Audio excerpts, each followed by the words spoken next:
destructive deep dive podcast show. Let's dive in on the heart of this nation under skies so blue. Welcome back to the Deep Dive. We're here to take these really complex, sometimes messy chains of events and try to distill them into something useful, something contextualized for you. Yeah, something actionable. Exactly. And today we're looking at, well, frankly, one of the most complicated and honestly tragic intersections of, digital commerce, media ethics, and political malice that I think we've seen recently. It's a really tough one. Hits a lot of nerve. It really does. And the core question we're facing today, it feels pretty fundamental to this digital age we're in. Where does a media stunt, maybe a cynical one aimed at getting clicks, getting outrage, where does that cross the line? The line into real-world harm, potentially. Yes, potentially inciting or maybe at the very least sort of enabling tangible harm. And maybe even more crucially, what happens when the rules, the explicit rules set up by these huge digital platforms just fail? Not just fail slightly, but fail in a way that allows this kind of personalized hostility to be, well, openly bought and sold. And then publicized and profited from. We're looking at a timeline here that is just uncomfortably tight. Disturbingly so. We're seeing policy failures that are explicit, written down, and we're seeing a piece of alleged satire that just seemed to dissolve instantly into tragedy. Yeah, the context changed everything. So our entire deep dive today, it's focused on this investigation published on Samuel Carter's Substack. The piece is called Cursing for Clicks: How Etsy's Witch Services and a Jezebel Stunt Collided with the Death of Charlie Kirk. Right, and Carter's piece, it really meticulously lays out the sequence. It seems to rely heavily on archived web material, mainstream media reports, trying to build that full picture. A picture of what looks like systemic failure, really. That's exactly our mission today. We need to move past just the surface shock of the event itself. We need to dig into the actual mechanics, the structures that allowed this to happen. So we're going to analyze this specific sequence. The purchase of these so-called services, the publicizing of what looks like a policy violation, and then the absolutely horrific timing of the tragedy that followed. We need to pinpoint where things broke down. Exactly. The specific failure points, both in platform governance, so Etsy's own rules and how they enforce them or didn't, and in media ethics, which points to Jezebel's editorial judgment or lack thereof. And the goal. Ultimately, we want to extract the key implications from this. What does it tell us about how personalized digital malice, how political dehumanization kind of becomes normalized, and crucially, how it gets monetized? Right. What's so fascinating here and also deeply troubling is seeing how multiple systems, right, each with its own supposed guardrails, its own rules, how they failed seemingly simultaneously and right out there in the open for everyone to see. Okay, let's really unpack this timeline because the closeness of these events, that's what makes this whole thing feel so volatile, so disturbing. The timing is everything here. It starts with the original article from Jezebel. On September 8th, 2025, they published this piece, and the title, well, it left absolutely nothing to the imagination. What was it again? We paid some Etsy witches to curse Charlie Kirk. I mean, just blunt. Wow. No subtlety there. None. And the premise, according to Carter's investigation, was framed as this kind of journalistic exercise, maybe humorous, maybe satirical. That seemed to be the angle. Right, a stunt piece. Pretty much. It described contacting multiple sellers on Etsy, people marketing themselves as, witches or spellcasters, offering metaphysical services. And the specific goal was? The explicit aim, stated right in the article, was buying curses or hexes specifically directed at Charlie Kirk, a named public figure. The named individual? Yes, and explicitly tied to his politics, his organization, Turning Point USA. So the piece, in its original form, was essentially about commissioning personalized, maybe supernatural harm for clicks, for commentary. Commissioning harm for content. That's something. It is. And this is where that timeline just accelerates into something genuinely awful. It shifts the whole narrative, doesn't it? From just a questionable media stunt to a really critical ethical investigation. Because the timing was just... The article runs Monday, September 8th. Carter's investigation states that just 2 days later, Wednesday, September 10th, 2025, Charlie Kirk was assassinated in Utah. It's 2 days. Yeah. 2 days. You really have to sit with that. 2 days. The gap between a national publication essentially bragging about paying for a targeted harm ritual regardless of whether you believe in curses or not. Right, the act itself. The act itself against a named person, and then the actual tragic death of that person. It's almost non-existent. That immediate chilling context, it just completely changes how you see that original article. It strips away any defense, doesn't it? Oh, it was just satire. It was just a joke. Completely. It forces you to confront the reality of what targeted malice looks like, feels like, in the public sphere today, especially when it bumps up against real-world tragedy. That proximity is just staggering. And then you see this immediate, almost visceral recognition of error from Jezebel's side, right? As Carter's investigation documents it. They reacted fast. Very fast. Their actions right after the assassination was reported, it shows they instantly got how bad this looked. They understood the connection the public was inevitably going to draw. Regardless of actual causality. Exactly. Regardless of whether the article played any direct role in the horrific crime itself, the optics were instantly, catastrophically, well, grotesque. Just awful timing. So the source material, Carter's piece, it documents this rapid, almost two-stage backpedaling. It looks like a desperate attempt to mitigate the damage. Was the first step. The very first thing they did was add an editor's note to the online article. It was kind of a minimal acknowledgement, trying to address or recontextualize the original humorous framing, now in light of this awful news. Trying to put some distance there, maybe? Okay. While keeping the article up? Seems like it. But that clearly wasn't enough. The public reaction must have been intense. So what came next? The second action was much more telling. Shortly after adding the note, Jezebel apparently removed the article's entire body text. And the author's byline, gone. Wiped it from the public page. All that remained, according to the investigation, was this heavily edited note. It acknowledged the original piece existed and that changes had been made. Essentially, they tried to erase the record of the stunt from their own site. Which is, in itself, a huge admission, right? That the content was basically indefensible once the tragedy struck. Absolutely. It suggests they only understood the gravity after the fact. But the irony here, and why this investigation is possible, is that they couldn't fully erase it, could they? The substance of the stunt, the core facts, they were already out there. Right. Responsible mainstream media outlets had already reported on it. Exactly. This is critical for the record, for holding anyone accountable. Several outlets capture the key details, what Jezebel claimed they did, and that shocking timing before the original article vanished. Which outlets specifically does the investigation mention? Preserving those facts seems central to Carter's argument. It is. He points to major publications. Newsweek, for instance. The Telegraph in the UK. They reported the timeline, the basic premise. Jezebel claimed they bought anti-Kirk curses just 2 days before he was killed. And the Wall Street Journal? Crucially, yes. The Wall Street Journal, in its live rolling coverage of the shooting, specifically noted Jezebel's quick edits. They reported the post-shooting amendment and the removal of the article's main content. So the record was preserved externally? Yes. So the core fact, the one Carter really emphasizes, it remains documented and preserved. A major national outlet commissioned, paid for, and then publicized the purchase of services explicitly designed, they claimed, to inflict harm on a named political figure tied directly to his politics. And published that claim just 2 days before he was murdered. Precisely. This documentation is vital. It ensures that the ethical questions surrounding this media stunt can't just be quietly swept under the rug or memory holed because the original publisher wished it away. It establishes the concrete timeline. The timeline upon which all this analysis of accountability for both the publisher and the platform has to rest. Okay, so now we need to pivot. We've looked at the publisher's actions, the ethics there. Now let's look at the platform where this transaction supposedly happened, Etsy. Right, because the whole Jezebel piece hinges on this claim that they could and did buy these services on Etsy. And if they did, as advertised, as detailed in their own article, well, that seems like an open and shut violation of Etsy's own rules, right? It absolutely does. The investigation really digs into this. The question isn't if it might be a violation. The source argues it must be, based on Etsy's stated policies. Okay, let's break down those policies then. What exactly does Etsy say about this kind of thing? Well, Etsy's official policy on metaphysical services seems remarkably clear.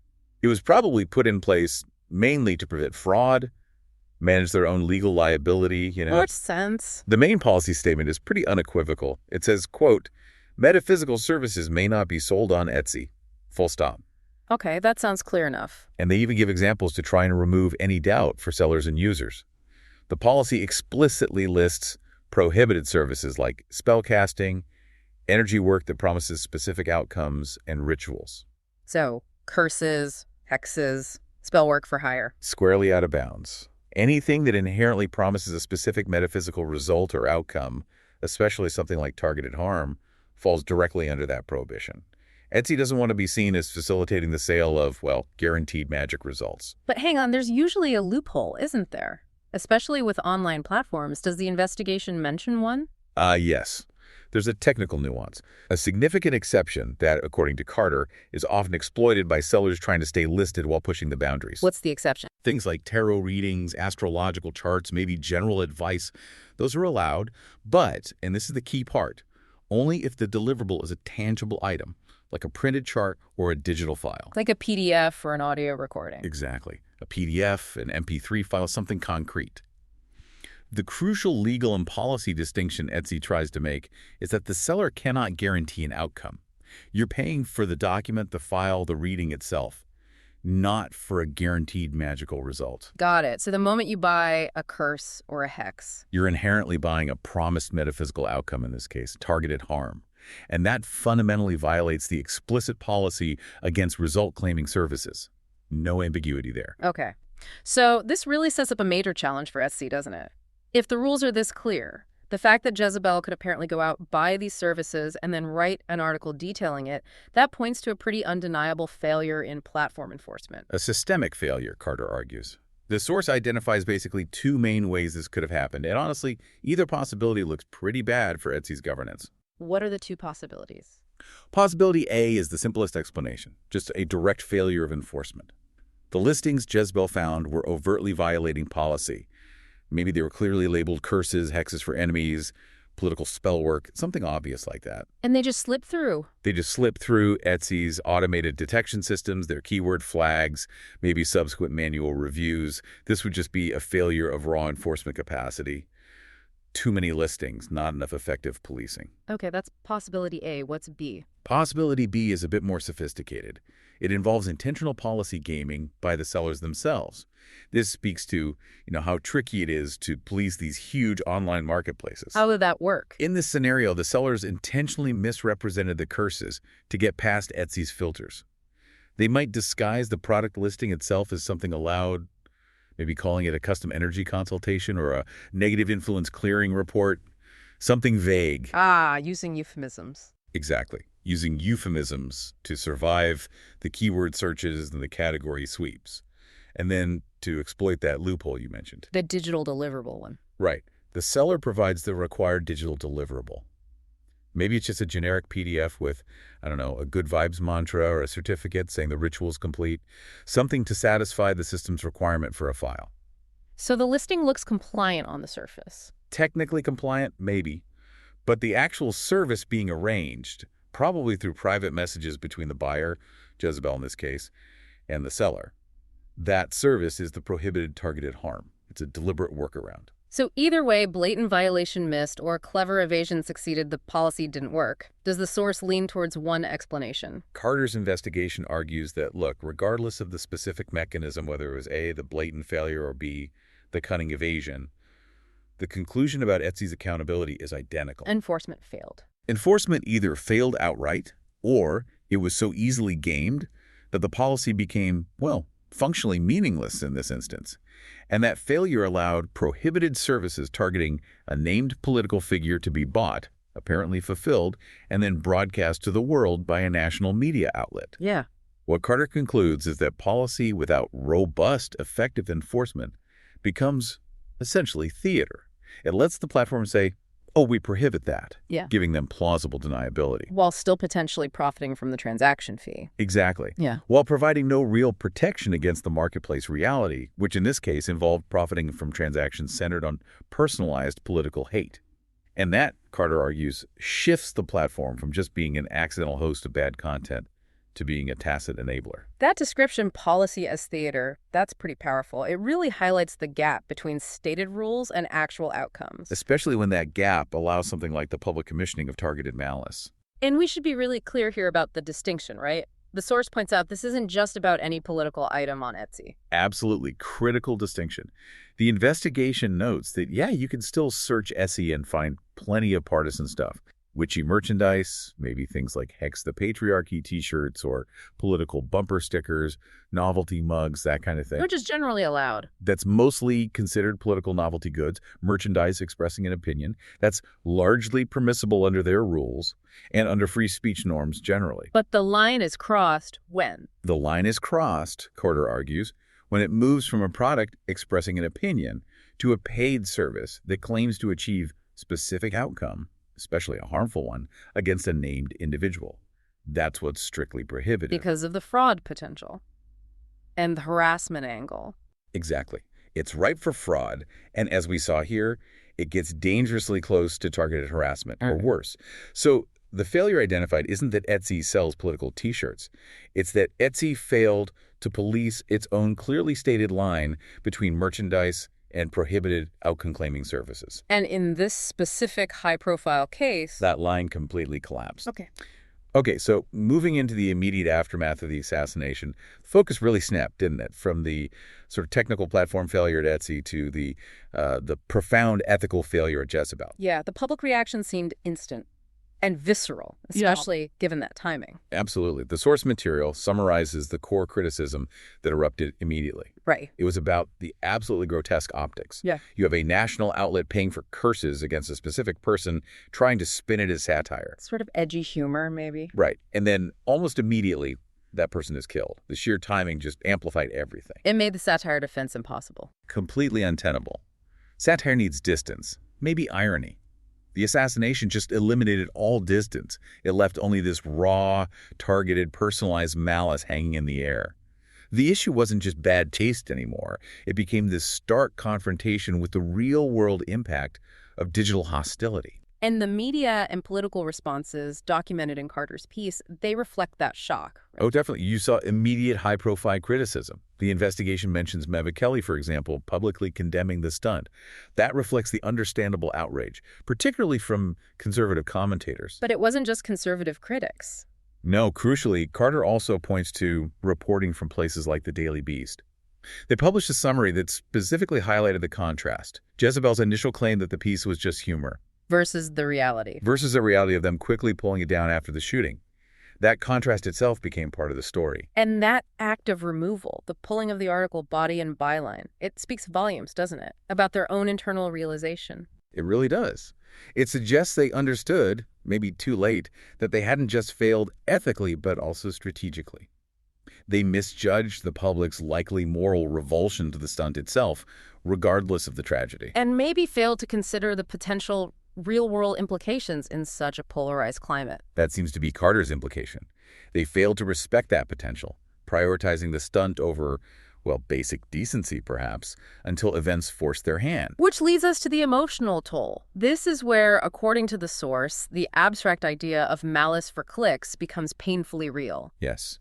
This is arguably the most critical and certainly the most painful element documented in the investigation. It's about actual human suffering caused or exacerbated by the article. What specifically does it detail? The source highlights reports concerning Erica Kirk, Charlie Kirk's wife. These reports indicated she saw the Jezebel article before the assassination. Oh, no. And she was apparently disturbed enough by it, by this public declaration that people were being paid to curse her husband, that she sought prayer with him the night before he was killed. Wow. Just think about that. Reading an article in a national outlet discussing commissioned harm against your spouse, and it causes such real distress, such fear, that you seek spiritual comfort. It completely shifts the frame, doesn't it? It's no longer just about abstract media ethics or platform rules. It becomes this chilling story of essentially pre-tragedy harassment, a sense of personal fear being stoked by a media publication, crossing a deeply intimate line. That's incredibly disturbing. It is. And the investigation uses this detail to draw a really strong editorial conclusion on this specific point. Carter calls the targeted malice, even setting aside the awful timing, indefensible and predictably toxic in today's climate. Meaning, even if the assassination hadn't happened. Exactly. The argument is that this type of personalized, targeted attack, even framed as a joke, maybe especially when framed as a joke, has no place in responsible discourse. It fuels real distress for the target and their family. And potentially validates darker impulses among some readers. That's the toxic potential, yes. It normalizes the idea of wishing harm on political opponents in a very direct, almost ritualistic way. So going back to Jezebel's response, pulling the body, leaving the note, Carter's analysis treats that as a key piece of evidence, right? Evidence of what he calls post hoc regret. Yes, post hoc regret versus preemptive responsibility. That's the contrast he draws. Mean. The investigation suggests Jezebel's actions, the scrubbing of the content, the editing, weren't a proactive ethical choice made before publishing. They weren't thinking about the potential harm then. It was reactive. Entirely reactive. Yeah. An attempt to manage the fallout after the connection between their published malice and the real-world tragedy became horribly undeniable, at least in the public's perception. Carter frames this as severe failure in the newsroom's risk assessment. Prioritizing the stunt over potential consequences. Prioritizing sensationalism, clicks, outrage, whatever the motivation was, over basic decency perhaps, until the market forces of public outrage and tragedy forced them to retract. It's a stark illustration of misplaced priorities, according to the source. So this whole incident, it really can't be just dismissed as a one-off, a single bad call by an editor or a single missed listing by a platform. No, the source argues it exposes something deeper. Exactly. Fundamental systemic weaknesses, both in the platform economy, how places like Etsy operate and enforce rules, and in modern digital journalism. And these weaknesses, Carter argues, affect all of us, regardless of our politics. Okay. The investigation identifies 3 critical themes that come out of this collision, right? Themes that need closer scrutiny. That's right. Theme 1 is platform accountability. And this goes beyond just Etsy's specific rules we discussed. What's the core argument here? The core argument from the investigation is that this kind of systemic enforcement failure has consequences. Big ones. Etsy, or any platform like it, simply cannot maintain credibility if they claim to prohibit certain services, like spellcasting, While allowing them to be sold. while simultaneously allowing sellers to market, sell, and apparently deliver things like bespoke political curses, which then get amplified by national media. The contradiction is just too stark. And the issue isn't just the policy failure itself, it's also about the incentives, isn't it? If enforcement is weak or easily gamed. And if the platform still makes money from the transaction fee. And maybe gets traffic from the controversy, where's the incentive to actually invest heavily in fixing the problem? Precisely. It creates a perverse incentive structure. This is why the source doesn't just call for vague promises, but for specific, tangible actions. Platforms need to dedicate real resources to tightening up their review processes. Especially for that tricky euphemistic language sellers use. Exactly. They need better tools, maybe AI, maybe more human reviewers focused on catching sellers trying to disguise prohibited services. And they need to proactively sweep for listings that cross that line from just themed merchandise into actual services claiming malicious outcomes. Because otherwise. Otherwise, Carter argues, they are functionally, even if unintentionally, accepting payment for facilitating targeted political hate. And that fundamentally compromises any claim they have to being a neutral marketplace. Okay, that leads directly into theme 2 from the source. Media standards. Looking at the corrosive effect of the commissioning stunt itself, separate from Etsy's failures. Yes. The investigation argues that the core act, Jezebel commissioning curses against a named person specifically for a laugh piece, is inherently problematic. Carter calls it an act that fundamentally and intentionally dehumanizes a political opponent. Even if the intent was satire. The intent might have been cynical satire, maybe social commentary. But the effect, as outlined in the source, is normalization. When a national outlet pays third parties to perform targeted harm rituals, even symbolic ones. It sends a message. It sends a message that this kind of personalized malice is somehow acceptable, maybe even funny. It reduces civic discourse, which should be about ideas and policies, however fiercely debated. Into targeted hostility dressed up as a joke. Exactly. And that's the critical distinction Carter draws. They moved from criticizing the politician's ideas or actions, which is fair game, to commissioning perceived harm against the politician's person. And when that becomes a tool for generating content. When targeted hostility becomes a viable journalistic technique, Carter suggests, the entire ethical foundation of the newsroom starts to crack. It sets a really dangerous precedent. Which feeds into the third theme. Theme 3, the escalation incentive. This connects the specific event to the broader mechanics of the attention economy we all live in now. How so? The source observes something we probably all sense. In today's digital landscape, content that monetizes contempt, outrage, anger, It often drives dramatically higher engagement, more clicks, more shares, more profit. Then say nuanced, balanced analysis. Sadly, yes. But, Carter argues, that kind of content ultimately corrodes civic life. You have to look at the reward structure. What does that mean in this context? Stunts like the Jezebel piece, they aren't really judged on intellectual merit or ethical soundness, are they? They're judged by metrics. Shares, comments, backlinks, the sheer volume of angry reaction they generate. Outrage equals engagement. Precisely. So by paying people to perform these targeted harm rituals and then publishing the story for clicks, the outlet is directly playing into and rewarding the worst instincts, as Carter puts it, of that attention economy. It reinforces the cycle. It sends a clear, monetized signal. The more hateful, the more personalized, the more outrageous your content is, even if it's based on something as objectively flimsy as superstition, the more valuable it becomes in terms of digital traffic and ultimately profit. And that cycle, Carter warns, just guarantees further escalation of hostility and public discourse. So we're really looking at a convergence here, a failure on two fronts. A double-sided failure, exactly. The platform, Etsy, failed to stop the sale of a prohibited service, and the publisher, Jezebel, failed to exercise ethical judgment by commissioning that service and publicizing the whole transaction. And the source material tries to draw a very clear line because of this, a line between what's acceptable political speech and what isn't. Yes, a crucial distinction for navigating this landscape. Carter argues that acceptable speech, even if it's really harsh, really critical, is speech that argues against ideas, against policies, against actions.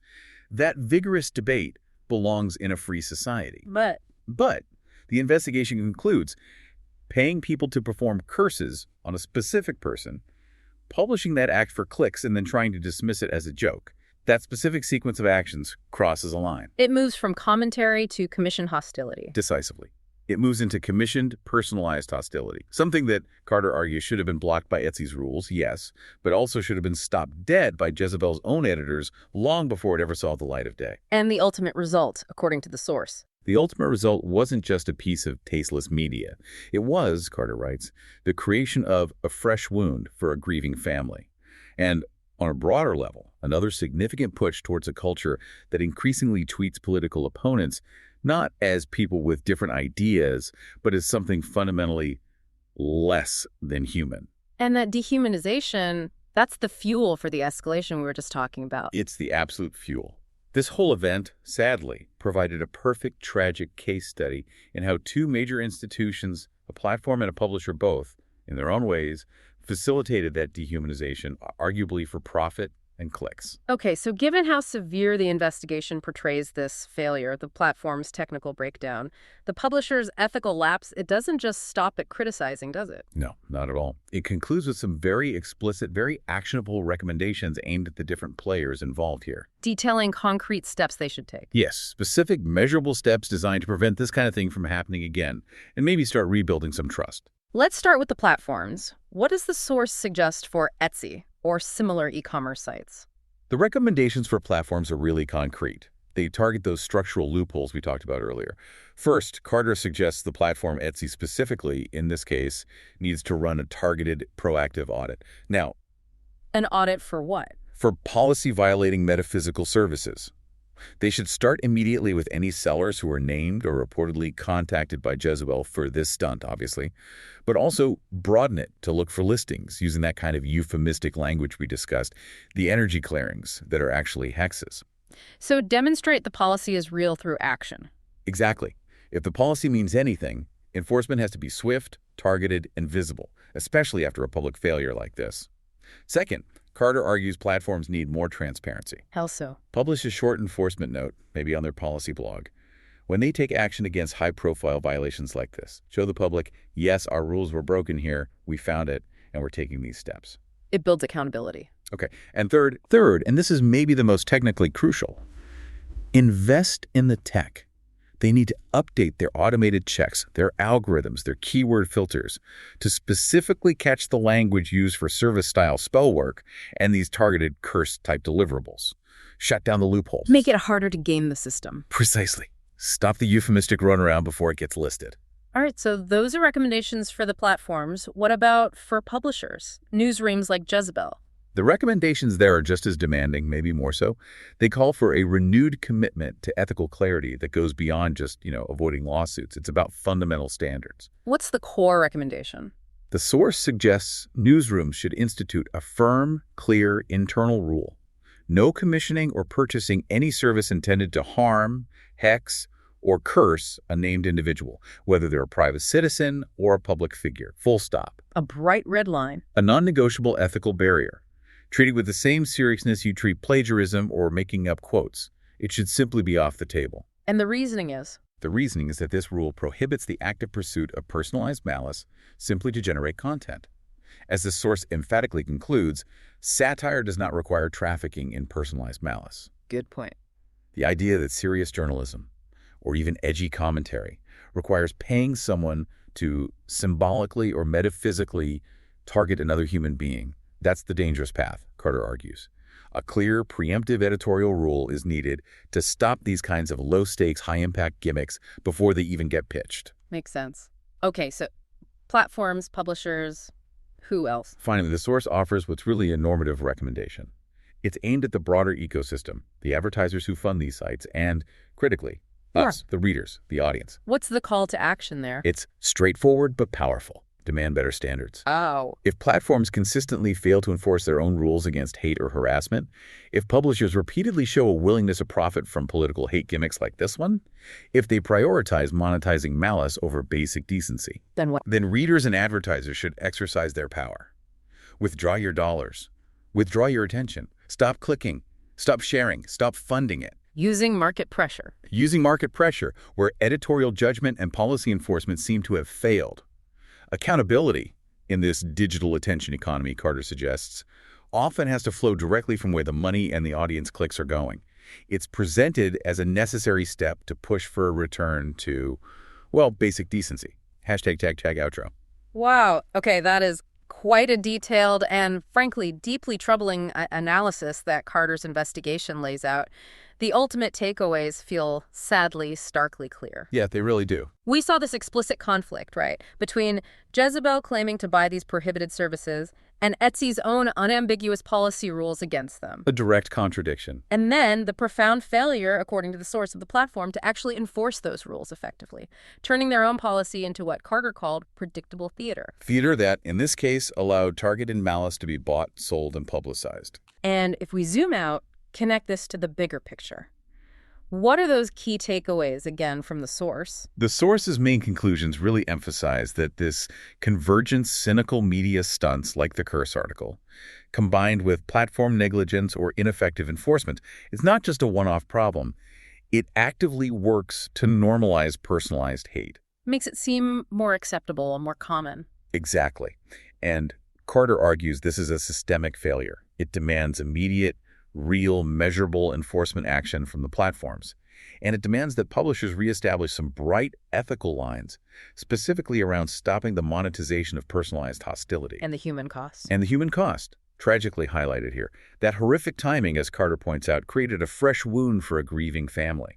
And more broadly, it serves as another hard shove towards a culture that increasingly treats political opponents not just as wrong, but as somehow less than human. A really dangerous path. Incredibly dangerous. So we've explored the specifics laid out in the investigation, the platform failures, the media malice, the tragic collision. Now, the investigation itself, as published by Samuel Carter, it did something unusual at the end. Oh, what was that?